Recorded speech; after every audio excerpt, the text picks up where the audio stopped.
আছিলো ঐক্য ভূয়া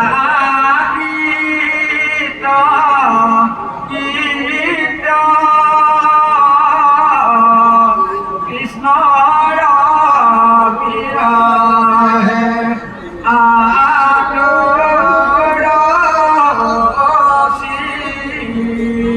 শীত তোমাক এৰিয়া মই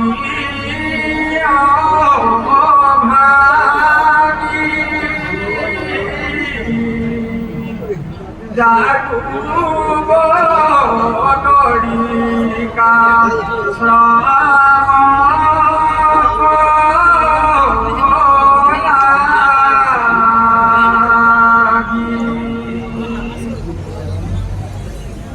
মাত জ্ঞান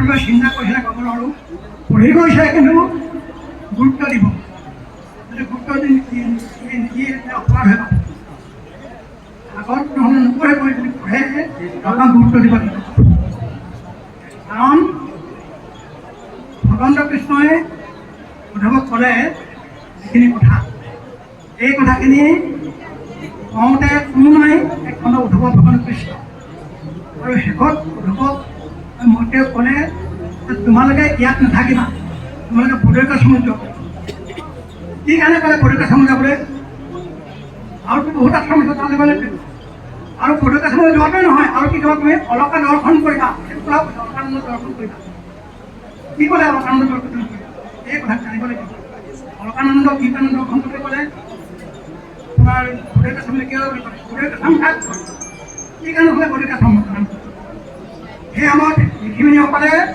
ফল মূল ভক্ষণ কৰি পেলাই জীৱনটো কটালে ফল মূল ভক্ষণ কৰি হাজাৰ বছৰ তেওঁলোকে জীয়াই আছিলে ফল মূলৰ ইমান গুৰুত্ব তেওঁলোকে সিদ্ধ বস্তু কেতিয়াও নাখায় তেওঁলোকে তাত বিভিন্ন বগৰী আৰু ঠাইহে আছিলে সংস্কৃত প্ৰকাশ ভৰ্তি মানে বগৰী বিভিন্ন বগৰীয়া ঠাই খাই থকা আশ্ৰম কাৰণে বদ্ৰিকাশ্ৰম বা বদৰিকাশ্ৰম এই বদৰিকাশ্ৰম অলকানন্দ নাৰদৰ মাতৃ অলকানন্দ গতিকে তাতে এই লক্ষী আৰু অলকানন্দই সকলোকে ঋষিমুনিসকলক চাহ দিবৰ কাৰণে তাত বগৰী গছগছি আছিল বগৰী গছজোৰ চাহ দিছে ৰক্ষা কৰিছে গতিকে তালৈ যাবলৈ ক'লে তাত গৈ পিনে তোমালোকে মোক সদায় স্মৰণ কৰিবা মোৰ ৰূপটো স্মৰণ কৰিবা ভগৱন্ত কৃষ্ণই উদ্ধৱক যেতিয়া ক'লে উদ্ধৱে ক'লে প্ৰভু মই তোমাৰ চৰণ ধৰিয়ে আছোঁ এতিয়ালৈকে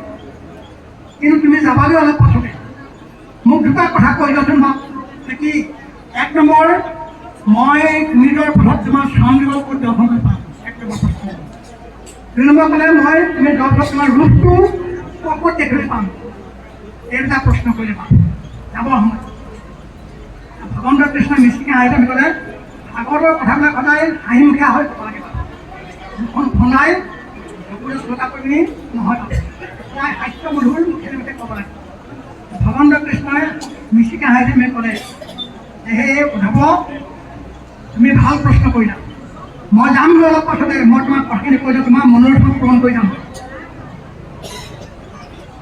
কি বুলি ক'লে প্ৰথমে ক'লে মুহুৰৰ ৰূপকো তুমি ভকতত দেখিবা ৰ'বা মুহুৰৰ ৰূপকো তুমি গুৰুত দেখিবা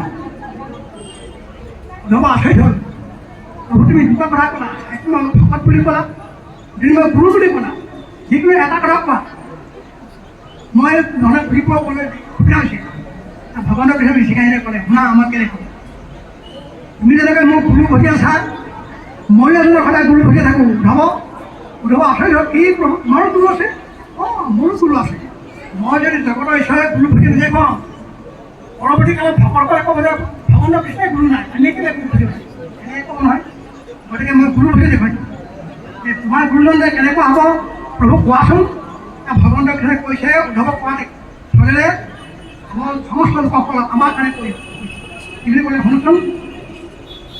মোৰ গুৰু ভকতে স্বৰূপ স্বভাৱ যেন বায়ু আকাশৰ নাহি ভিন্ন ভাৱ সৰ্বতত্ব আকৌ কৈছোঁ সৰ্বতত্ব ভকতক ময়ে গুৰু মানো ভকত গুৰুত পৰে আনক নজানো। উঠাব মই যে প্ৰথমে ভকত কৰোঁ কি কৰোঁ তুমি যেনেকৈ মোক গুৰু হৈছা ময়ো এজন ভকতৰ সদায় গুৰু হৈছোঁ কিন্তু যিকোনো ভকত নহয়। আকৌ কৈছোঁ সৰ্বতত্ব ভকতক মই গুৰু মানো। সৰ্বতত্ত্ব ভকত হবে সৰ্বতত্ত্ব ভকত হ'লেহে সেইজনে মোৰ গুৰু যুক্ত বা তেওঁকে মোৰ গুৰু মানো। এই সৰ্বত্ৰ মই তত্ত্ব মই এক নম্বৰ কৰোঁ। এই আসনখন নাম কি আসন নামটো কি কি কাৰণে সেই আসন পঢ়িলে এক নম্বৰ। দুই নম্বৰ এনেকুৱা পুলি আসন কিয় পঢ়িলে ডাঙৰ গছৰ নাম দিলে বা অন্য গছৰ নাম দিলে এইবোৰ তত্ত্ব এইবিলাক তত্ত্ব লুকা আছে। এই তত্ত্ববোৰ য'ত ত'ত প্ৰকাশ কৰিব নালাগে।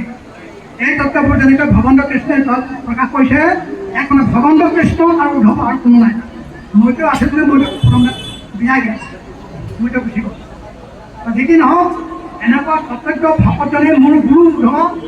সেইকাৰণে ভকতজনে যেনেকৈ মোৰ গুৰু এনেকুৱা ভকতজন প্ৰত্যেকজনে মোৰ গুৰু ভকত। গতিকে মই সেইকাৰণে দুটা কথা ক'লোঁ কৃষ্ণ ভকত যেনেকুৱা গুৰু বুলি কৈছোঁ। এই সৰ্বতত্ত্ব ভকতজনে গতিকে মোৰ গুৰু মানুহ এনেকুৱা গুৰু যদি তুমি দৰ্শন কৰা দৰ্শন কৰা সুবিধা পোৱা জানিবা সেয়াও ল'ব সেইদিনা মোকে তুমি দেখিলা। আৰু তেনেকুৱা ভকতজন যদি কথা এষাৰ পাতিলা জানিবা মোৰ লগতে কথা পাতিলা। আৰু তেনেকুৱা ভকতজন যদি সেৱা ল'লা জানিবা সেৱা ল'ব সেইদিনা মোকে তুমি সেৱা নহয়। এইখিনি কথা কৈছে ৰহস্য প্ৰকাশ কৰিছোঁ। গতিকে সাৱধান বাপল।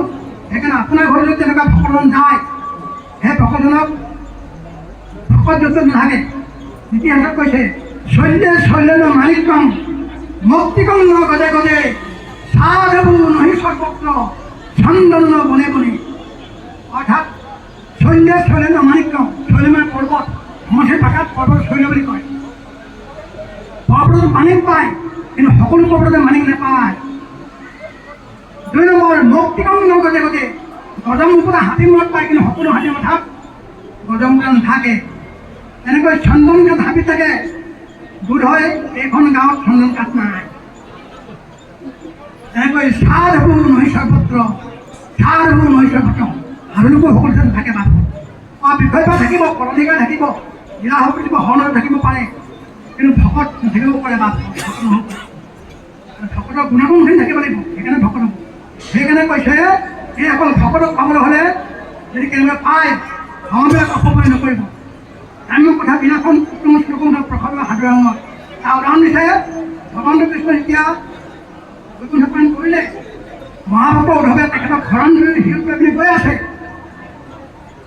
ইফালৰ পৰা আহিছে বিদুৰ যমুনা নদীৰ পাৰত বিদুৰে আঁতৰৰ পৰা দেখিলে হ'ব উদ্ধৱ উদ্ধৱ নহয় সেয়া উদ্ধৱ কেলে নহয় উদ্ধৱে কৃষ্ণক এই উদ্ধৱ অকলে নাহে। য'ত উদ্ধৱ কৃষ্ণ য'ত কৃষ্ণ উদ্ধৱ ইমান ওচৰত দেখিলে উদ্ধৱেই নহয়। দেখিলে মূৰত কিবা এটা কি আছে কিন্তু ওচৰলৈ যিমান ওচৰ পালে সুধিলে তুমি মূৰত কি আনিছা। এতিয়া উদ্ধৱে ভগৱান কৃষ্ণ যে বৈকুণ্ঠপ্ৰাণ কৰিলে এই কথাখিনি ক'লে কৈ যাওঁতে এটা কথা মনলৈ ক'লে যে ভগৱান কৃষ্ণই উদ্ধৱে ক'লে যে হে বিদুৰ তোমাৰ কথাও ভগৱানে মনত পেলাইছে যাবৰ সময়ত কি বুলি উদ্ধৱক ক'লে হে উদ্ধৱ তোমাক মই দেখি আছোঁ লগ পাই আছোঁ যাবৰ সময়ত মইতো অলপ সময় পালোঁ কিন্তু এই সময়ত যদি যাবৰ সময়ত যদি মই বিদুৰকো দেখিলোহেঁতেন মোৰ খুব ভাল লাগিল কিন্তু মই বিদুৰক নাপালোঁ। তুমি যদি ক'বা লগ পোৱা মই যোৱাৰ পথত তুমি ক'বা দেই তোমাৰ কথা সুধিছিলে বুলি বিদুৰে ভগৱানে কৈছিলে এই বুলি কোৱাৰ লগে বিদুৰে সুৰৰ কান্দিবলৈ আৰম্ভ কৰে। প্ৰভু মূলবোৰ কৈ যাবৰ সময়ত আয়ো দেহি এই কান্দিবলৈ আৰম্ভ কৰিলে। কান্দি কান্দি কান্দি কান্দি কান্দি শেষ হৈ পথত ভগৱান কৃষ্ণ আৰু উদ্ধৱ দুয়ো একমাত্ৰ কৃষ্ণ বন্দনা কৰোঁতে কৰোঁতে কৰোঁতে কৰোঁতে কৰোঁতে কৰোঁতে ৰাতি পুৱাই গ'লগৈ। তেওঁলোকে ৰাতি পুৱাই গ'লগৈ তেতিয়া ৰাতিপুৱা ক'বলৈ নাই অৰ্থাৎ তাৰ তাৎপৰ্য কি ভকতে ভকতক লগ পালে ভগৱানৰ কৃষ্ণ গুণ কীৰ্তনৰ বাহিৰে অন্য কথা পাতিব নাপায়। ঈশ্বৰৰ কথা পাতিব লাগে, ঈশ্বৰৰ কথা পাতিব লাগে, ঈশ্বৰৰ কথা পাতি পিনি শিকিব লাগে। এতিয়া আমাৰ মই নিজেও কৈছোঁ অলপ কথা গালিকা হ'ব, গালিকাৰ কাৰণে আমি সময় দিব লাগিব। আজি ভাগ্য ভাল বা নামঘাট সোনকালে শেষ হ'ল, গতিকে সময় অকণমান পাইছোঁ। গতিকে এইখিনি সময়ত আৰু একমাত্ৰ কথা ক'লোঁ, আজি অকণমান ভাগৱত কথা হ'ব লাগে। মৃতকৰ আত্মাই একাদশ দিৱসলৈকে য'ত মৰে সেই চাউণ্ডিং ইয়াত ঘূৰি ফুৰে। গতিকে একাদশ দিৱসত যেতিয়া গোটেই কথাখিনি ভাগৱতৰ কথাখিনি শুনে শ্ৰৱণ কৰে তেতিয়া গতি পায়, তেওঁ পুষ্টিকাই গুচি যায়। সেইকাৰণে ভাগৱতৰ কথা আলোচনা কৰিব লাগে। কিন্তু আমাৰ মই দেখিছোঁ আমাৰ সমাজত ভাগৱত কথা নহয়। এতিয়া নামসকলৰ শেষ হ'ল যাব লাগে, অকল খালি ঠাণ্ডা সেইটোৱে হ'ল। এতিয়া ভাগৱতৰ কথা আলোচনা হ'ব নালাগে, এইবিলাক কথা হৈছে। কিন্তু অনাংগ মই দেখিলোঁ, অনাংগ তেওঁলোকৰ ঠিকে থাকে ৰাখিছে কথা। তেওঁলোকে ভাগৱত কীৰ্তন পাঠ হ'বই নামত। আমাৰ সেইটো নহয়, আমাৰ সময় নাথাকে, এইবিলাক হৈছে। গতিকে বেছি ভকত হৈছে যেন লাগিছে আমাৰ ভকতসকল। যিসকলে ভকতে ভাগৱতক গুৰুত্ব দিবলৈ পাহৰি গৈছে। এইখিনি কথাৰ সৈতে মই চমুকৈ সামৰিছোঁ। আকৌ কৈছোঁ মই অপৰাধ হ'বই আমাৰো, কাৰণ ইয়াৰ পৰা গালিকা আছে, গালিকা গাব লাগিব। গতিকে কেতিয়াবা আমি লগ পাম। ৰাম বিদুৰে হমে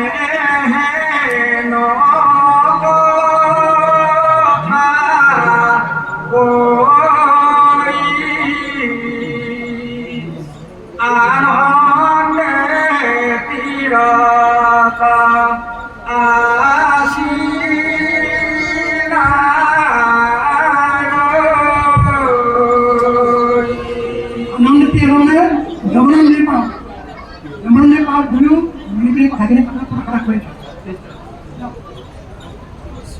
আম কথাতে পুহাই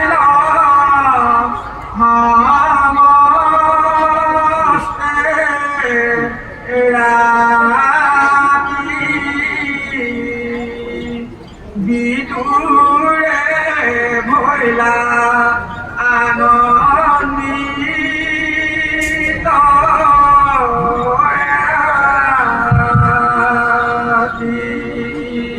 ভগৱন্ত কৃষ্ণৰ একান্ত ভক্তসকলে ভগৱন্ত কৃষ্ণৰ গুণগান কৰোঁতে যিটো আনন্দ পায়, এই আনন্দত কৈছে এই আনন্দটোতকৈ ডাঙৰ আনন্দ পৃথিৱীত নাই। ঐতান্তিক সুখ বুলি কৈছে। এই আনন্দ যিটো সুখ পায়, এই সুখটো ঐতান্তিক সুখ বুলি কৈছে। ইয়াতকৈ ডাঙৰ সুখ জগতত নাই। গতিকে সেইকাৰণে তেওঁলোকে কথাখিনি পাতোতে উঠি ৰাতিপুৱাই গ'ল। ৰাতিপুৱাই গৈ তেতিয়াহে কান্দি থকা বিদুৰে এটি হাঁহি মাৰিছে আনন্দ। অৰ্থাৎ ভকতৰ লগত ভকতে কথা পাতিলে আনন্দ পাব লাগে। আনন্দ নাপালে ভগৱানৰ পিছত ক্ৰিয়া নকৰে, নামে ক্ৰিয়া নকৰে।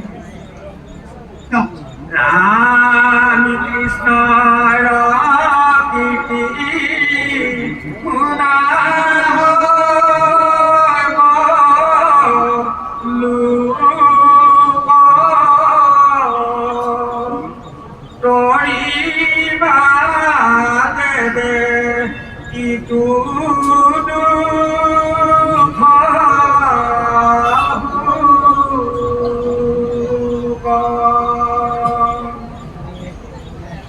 অন্তকে আহি ধৰিলে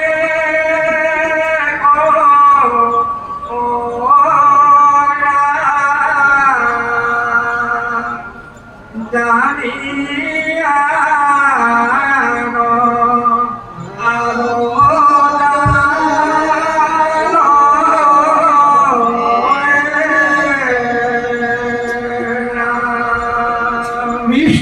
কৃষ্ণ কৃষ্ণ কৃষ্ণ কৃষ্ণ মহাপুৰুষ নায়ক মহাপুৰুষ গুৰুজনে বৰ আঁতৰ কৰি ধানৰ বিনয় কৰি আমাক ক'লে, হে ভকতসকল আহে সামাজিক লোক আহে লুকাই আমাক কৈছে তোমরা মস্তে সেইকাৰণে আল জালবিলাক বাদ দিয়া। আল জাল কাক কয়? পাঁচটা বস্তুক আল জাল বুলি কয়। এনেই আল জাল বুলি আমি বুজি পাওঁ কিবা এটা, কিন্তু আল জাল কাক কয়? পাঁচটা বস্তুক আল জাল বুলি কয়। এক নম্বৰ আল জাল হ'ল যি কথাত কৃষ্ণ কথা নাই, এক নম্বৰ আল জাল। দুই নম্বৰ যি ভাৱত কৃষ্ণ ভাৱ নাই, তিনি নম্বৰ যি সেৱাত কৃষ্ণ সেৱা নাই, চাৰি নম্বৰ যি চিন্তাত কৃষ্ণ চিন্তা নাই, পাঁচ নম্বৰ যি কথাত কৃষ্ণ কথা নাই, এই সকলোৱে আলদাল। সেইকাৰণে এনেকুৱা আলদাল কথা ভকতৰ কাৰণে নহয়, ভকতে কেতিয়াও পাতিব নাপায়।